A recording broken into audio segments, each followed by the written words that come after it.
Now it is time to move to one of the most important sections of our podcast. It is time for the word tour. Yay! The word tour.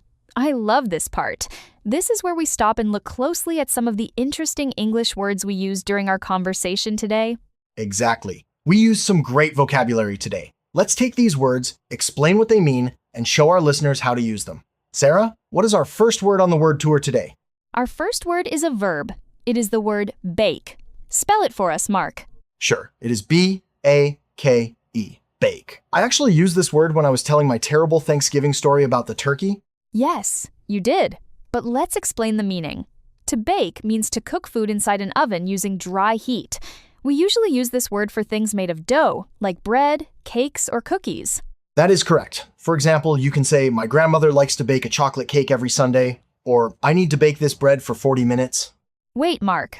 In your story, you put the turkey in the oven, but we don't usually say bake a turkey, do we? Good catch, Sarah. You are right. For meat and vegetables cooked in the oven, we usually use the word roast. R-O-A-S-T. You roast a chicken, you roast potatoes, but you bake a cake and you bake bread. Both happen in the oven, but the words are a little different. English can be tricky sometimes. Okay, let's move to the second word. I have a good one. The word is chop. C-H-O-P. Chop. Ah, chop is a very common action in the kitchen. To chop means to cut food into small pieces using a knife. Yes, but it is a fast action. You don't chop a delicate piece of fish slowly. You chop vegetables. You take a big knife and you cut quickly.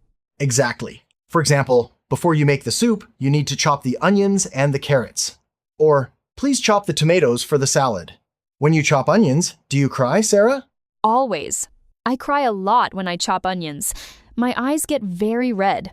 Okay, what is the third word for our word tour? The third word is an adjective. It describes how something tastes. The word is bitter. B-I-T-T-E-R, bitter. Bitter. This is an interesting flavor. It is the opposite of sweet. Some people love it, some people hate it.